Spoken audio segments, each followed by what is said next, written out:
Hello and welcome back to the Stanley Parable game playthrough. I at least think that I've just been blown to pieces by nuclear warheads or something. At least that's what the narrator says. So we'll find out.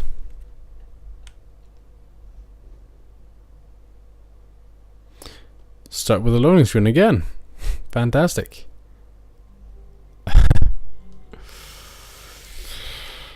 And we do exactly the same again. Wait, no. This isn't the right office, is it? Is this Stanley's office? What? No computers awaiting input.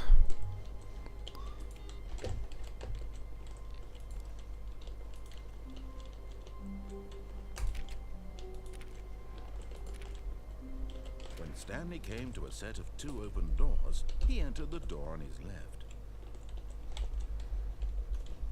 I'll turn. This was not the correct way to the meeting room, and Stanley knew it perfectly well.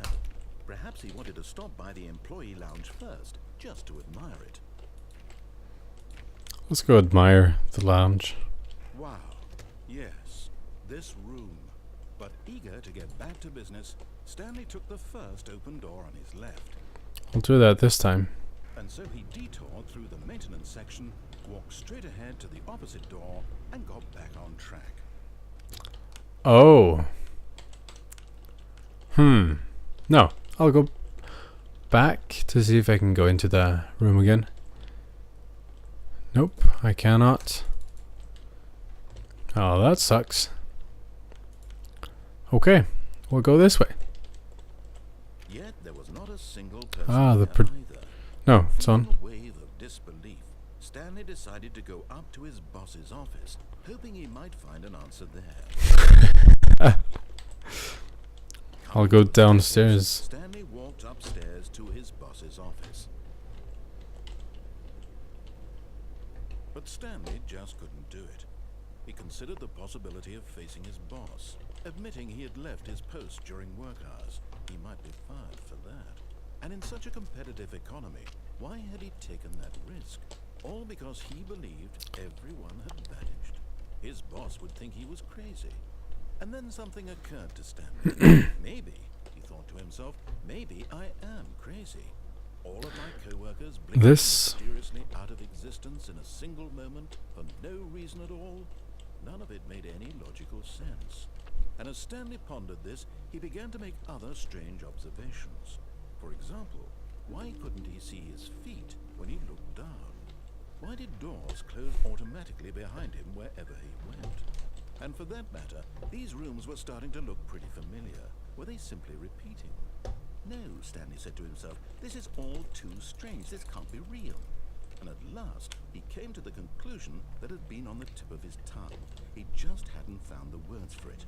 I'm dreaming, he yelled. This is all a dream. Oh, what a relief Stanley felt to have finally found an answer, an explanation. His co-workers weren't actually gone. He wasn't going to lose his job. He wasn't crazy after all. And he thought to himself, I suppose I'll wake up soon. I'll have to go back to my boring real-life job pushing buttons. I may as well enjoy this while I'm still lucid. So, he imagined himself flying and began to gently float above the ground. This was a lot cooler the first time. Himself soaring through space on a magical starfield, and it too appeared. It was so much fun, and Stanley marveled that he had still not woken up. How was he remaining so lucid? And then perhaps the strangest question of them all entered Stanley's head. One he was amazed he hadn't asked himself sooner. Why is there a voice in my head dictating everything that I'm doing and thinking? Now the voice was describing itself being considered by Stanley, who found it particularly strange. I'm dreaming about a voice describing me, thinking about how it's describing my thoughts, he thought.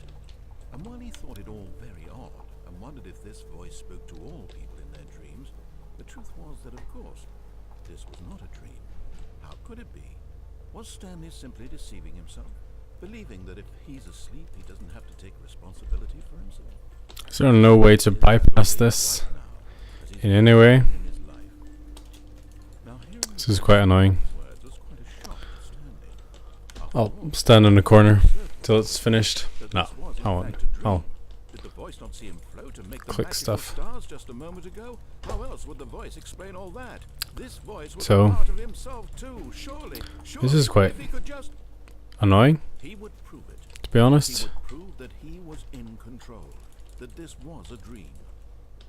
So he closed We his should eyes be able to bypass it after having He felt the gone through with this on his skin. once before. Mattress on his back.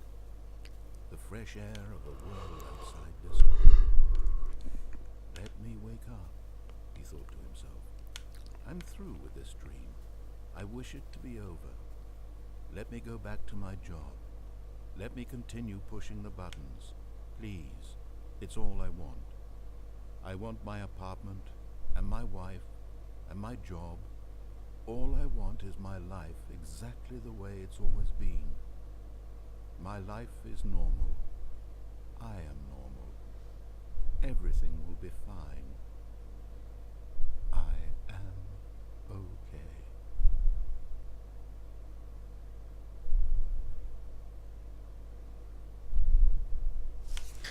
I could what I'm gonna do is Stanley began screaming. Please, I will someone wake me up. hit the begin the game again button, because that was quite annoying, to be honest. So now we're back at the office. The wind blew outside and perhaps rain started, and if it did, it stopped shortly after. I don't think I've heard this before. One day see weather. This I haven't heard before. That's quite... I like this function where I hit that button because I didn't want to see everything over again. When Stanley came to a set of 2 open doors, he entered the door on his left. I should probably not. Or I'll head upstairs and see if there's anything that I've missed. Yet there was not a single person here either. Feeling a wave of disbelief, Stanley decided to go up to his boss's office. Hoping him coming to a staircase, Stanley walked upstairs to his boss's office.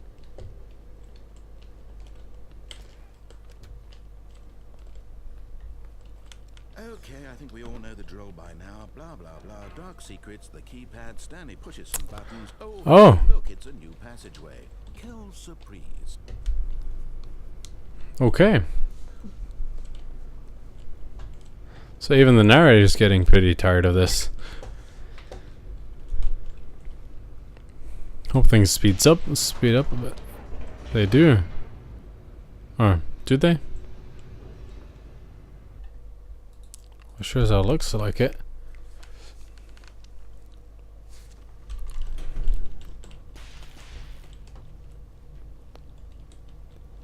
Okay. Stanley walked straight ahead through the large door that read Mind I have Control not. Although this passageway had the word escape written on it, the truth was that at the end of this hall, Stanley would meet his violent death. Violent and imminent death. The door behind him was not shut. Stanley still had every opportunity to turn around and get back on track. That's what I did the last time, so let's At this point, jump Stanley down, or became if we're on a good jump. determined to walk forward and willingly confront his death.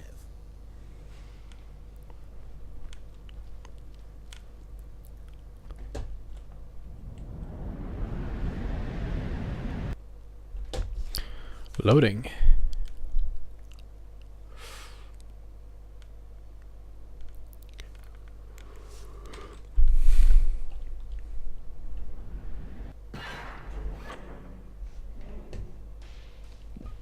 I'm not dead.